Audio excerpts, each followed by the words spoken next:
Namaste, Daaji. I am from Samunnati. So I have been in the half program since yesterday. A major learning in the program is that there is a limited amount of energy, and for success of an organization, this energy has to be optimally used for external marketing as well as for internal marketing.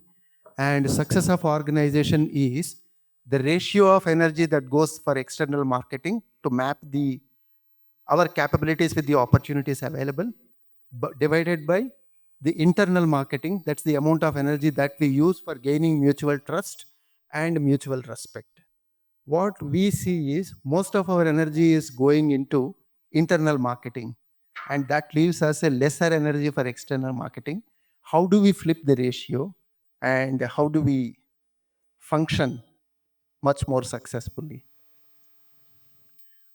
Well, you have put it in a very complicated way. You have brought the whole topic in a ratio formation. I would put it very simply. Can you discern between right and wrong? Under any situation, am I able to say what I'm going to do is right or wrong? Will it benefit the company or not? That's all that is to it. And based on that, though it sounds very simple, there is always a logical difference. There is emotional turbulence when making a vital decision in life. Mind says something, it gives you statistics. Heart says something, it gives you its own very kind of a final vote. And if you cross that boundary, you will suffer.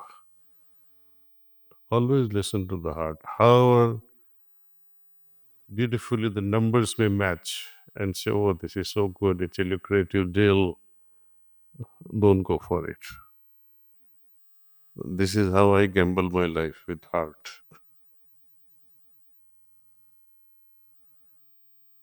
And many people they ask, oh, how do you listen to your heart? See, heart makes decision based on our biases, preconditioning, what in heartfulness we call some scars. Your predisposition, your conditioning from the past life or in this life makes you decide your next moment. Under that cloudy situation, how do you clear your heart and mind? So do the cleaning, wait for a few days before you make a final decision. Say, offer a prayer at bedtime and say, this is a situation, and see how it unfolds. Don't rush into it. To give a hint, anytime something wrong is going to happen, or anytime it's unnatural. For example, when you are not able to hear properly or taste food properly, then you say, oh wow, maybe COVID, maybe I'm losing some sense. It gives you signal.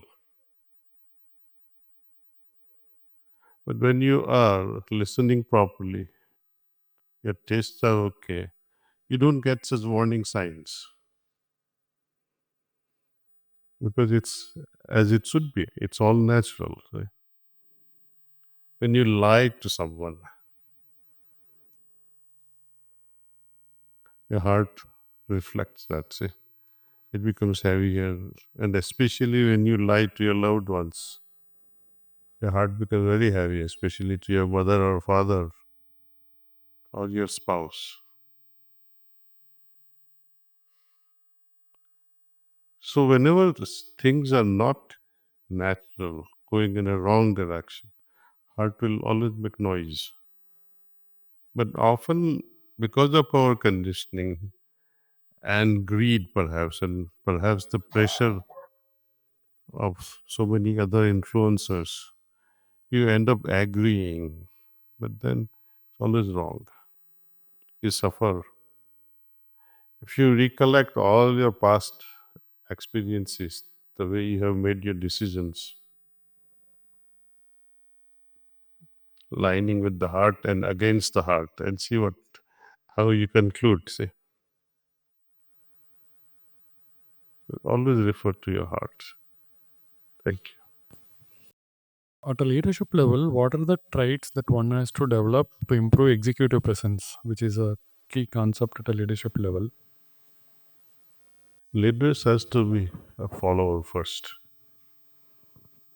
and to follow, you need a lot of humility. Be accommodative. Leader also means making a decision, but you have to take everybody into account before you open your mouth. So listen first. Respect also. Very respectfully listen all, and then draw your final conclusion by taking everybody into confidence. That's a leader, taking everyone together to lead a pack. Humility.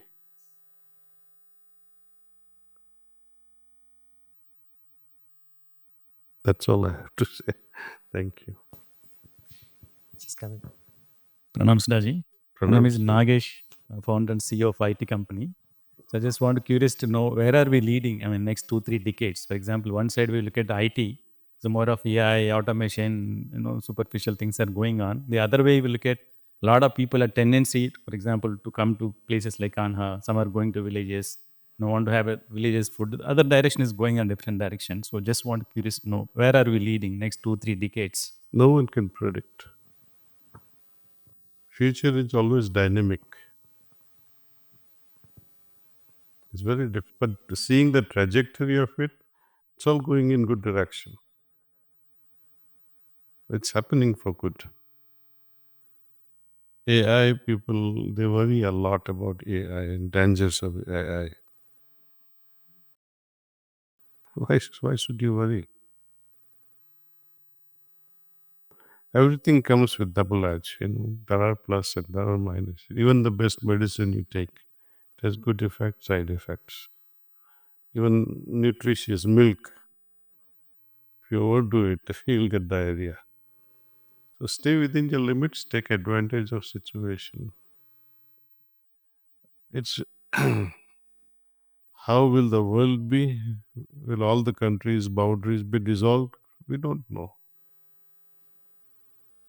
But one thing for sure, we are heading towards solid destruction. And we don't know when that will happen. One mistake and it's going to boom. See? Atomics. And most countries have it. And one country will be bad enough to destroy the planet. So that is for sure. But when that will happen, we don't know. But a lot of good things are also happening. So let's focus on that. Namaste, sir. I am Kamal from Expeditors. My question is, leader need to be visionary always? If no, if yes, so how can they develop the vision? I have never visualized the thing more than I should. Like when you walk, just watch your next step. That's all. You see, there is a grand picture and there is a detailed immediate picture. So follow that immediate one. See, many people they ask, "Did you visualize this Kanha?" And very honestly speaking, no.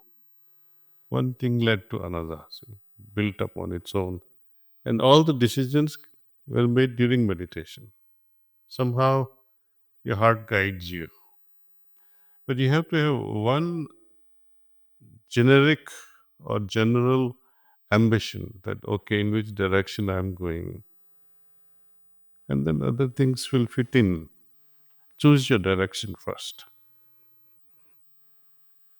Daaji, I'm Gautam Bakshi, and I've grown up believing that there are different paths, faiths, practices, religion, taking to the same well, basically.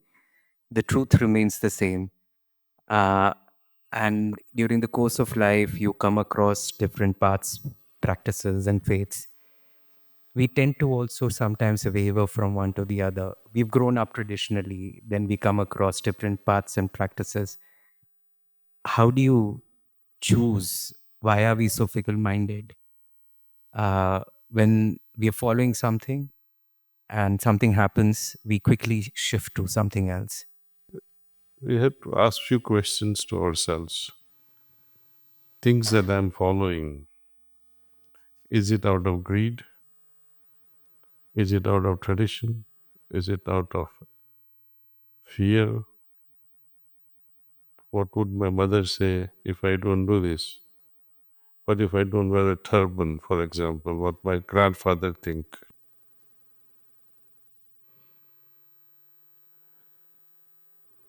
The purpose of reincarnation or incarnation is only one.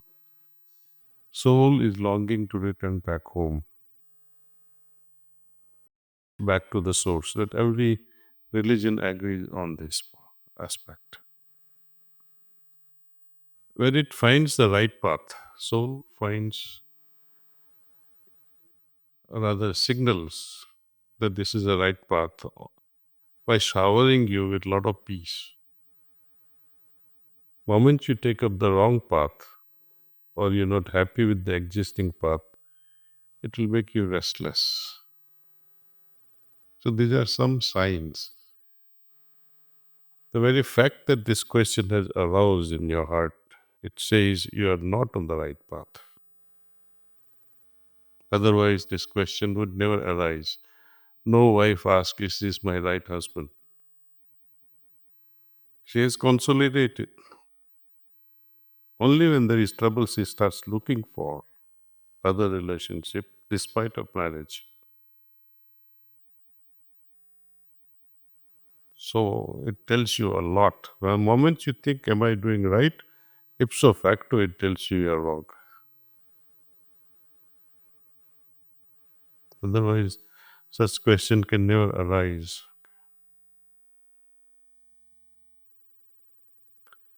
Do you find unquestionable peace in your heart when you do something? That's the right thing. That's the right path for you. Thank you. Hi, Daji. My name is Awais. Uh, I have one question at the core of heartfulness, where, without being very judgmental, if I categorize the people under three segments: one who are misguided, the one who are guided but not connected, the third who are connected with the divine source. So, what do you see the major difference between the three segments? Why are they not able to evolve, or what? How could this transition happen, and what is that it is missing in each of the categories? That I don't see that. I treat everyone in the same box. When I work like in a group satsang, the amount of spiritual work that goes in, it's the same on all. Experiences of each one will differ based on where they are located, internally at a spiritual level. Say. It's like when sunlight is there, some people keep their windows open, some they keep it closed, some partially open, some keep all the windows open. So it depends how open you are from inside in receiving or resonating with the source. God is never going to judge you whether you are beginning or you are nearing. There is no judgment with God. It's we who make such decisions. Hi, Daaji. My name is Bhavna. I work with MasterCard, and it's a blessing to meet you and hear from you. My question is slightly on a personal note. I have heard you speak about loving detachment. Even Geeta has similar learning. So, just wanted to, I'm very inspired by that. Just wanted to ask you something. So, I'm very attached to my parents. I love them really deeply. So, with that kind of attachment, you also have a fear of losing them, a fear of loss, right? You always feel that, am I doing enough for them? Am I, doing enough to take care of their health checkups, everything? So how do I, like the mind knows that, all of us have only finite lifetime on this earth, and everybody, uh, we all are mortal beings. But the heart still does not, accept it fully that one day we have to let our loved ones go. So how do we bring loving detachment into practice really? That's something I wanted to just. When you talk of love, and especially parents, you can never say it's enough. Whatsoever we do for our parents will always be less. So do all that you can in the best possible way and pamper them like no daughter would have pampered them. Do it. And the fact that they are going to leave one day, who knows, you might leave before them.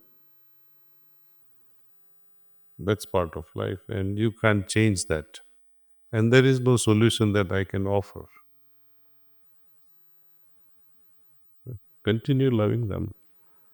And when they physically are separated from us after death, that connection still remains intact. Those are invisible bonds we call. I will not call as attachment. When you love your child, it's a bond. It's not attachment. Whatsoever we do for our children, it's never going to be enough. But overdoing it somewhere, sometimes, you see, okay, but he has some needs, for example. He's old enough to demand phone, perhaps. And you say, okay, how many you want? Is this love? That is spoiling. So we have to know, we have to draw a line between fulfilling the needs and extending our help. And at a personal level, there will always be a gap between what should be our status and what it is now. And how to fill that gap with our efforts, that should be our motto. When we meditate with clean heart, it openly tells you, and you can look in the mirror of your heart and say, okay, this is something I have to work on.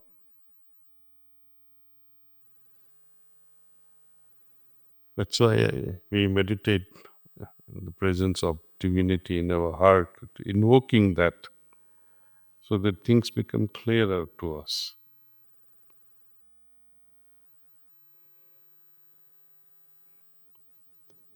I think modern day problem is elders are not well looked after. They are totally neglected in the society. Maybe you don't have a choice, perhaps, but you can't create an excuse that I don't have a choice. Are you ready to sacrifice your job? That tells you who you are.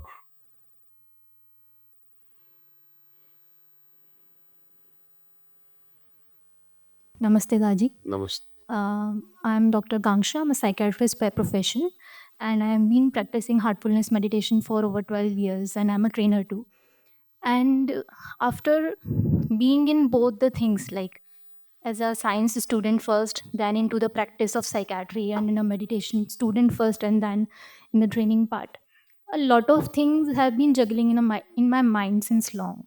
Like as far as the patient's concerned, so here we got a lot of variety of patients, like from lower spectrum to higher spectrum, as you go from neurosis to psychosis.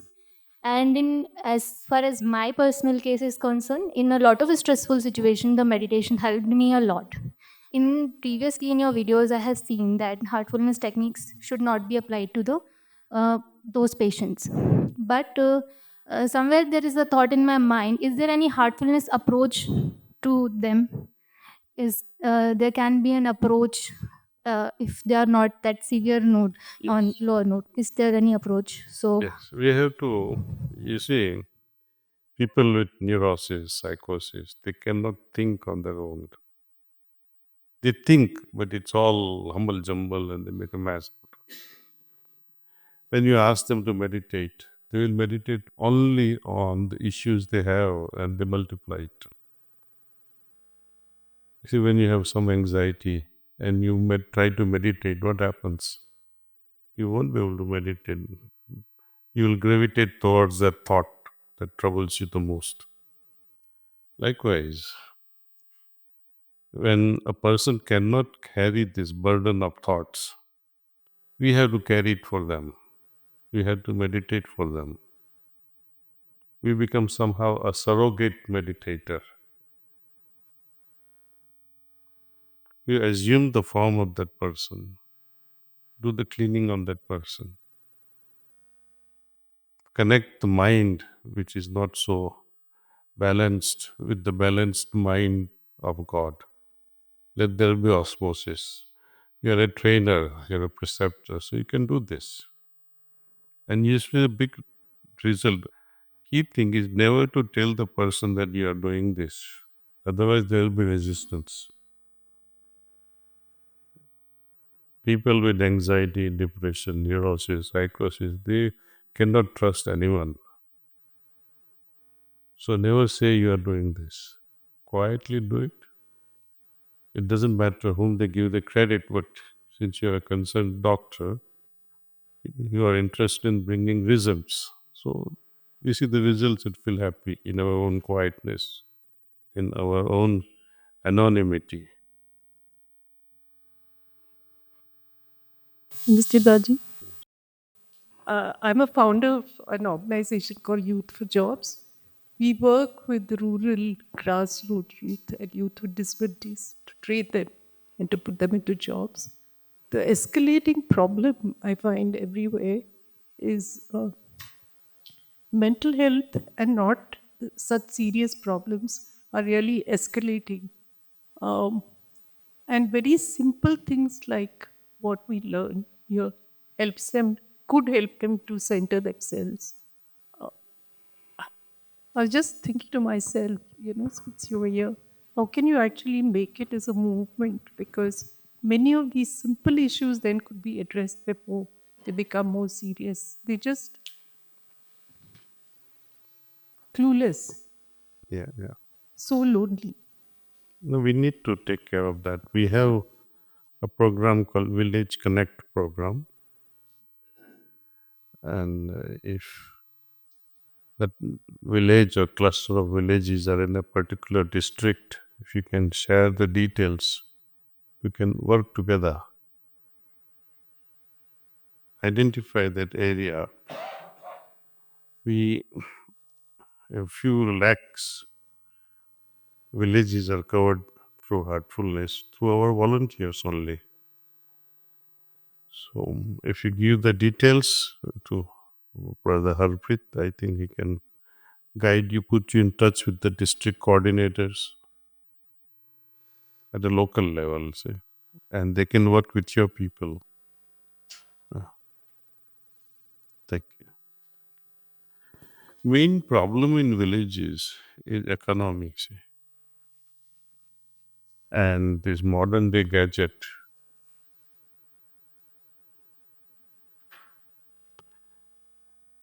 Telephones, mobiles,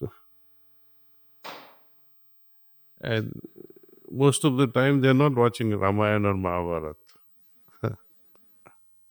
All unnecessary, forbidden sites to keep on visiting.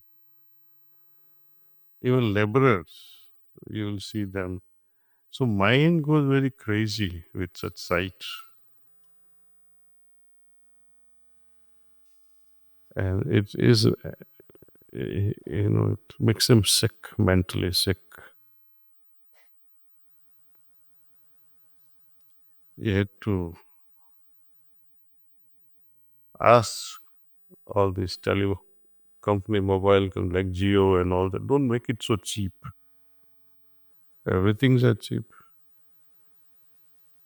Make it difficult for them to download or develop a technology that will prevent such sites, even for adults to see. Completely shunned all across India. I think this should be enough. Digest it. And you can always write to me whenever you are away, Daaji@daaji.org. I'll respond to you. And immerse yourself with our literature, which is very rich, very, very rich. Yeah. Thank you, guys. Thank you.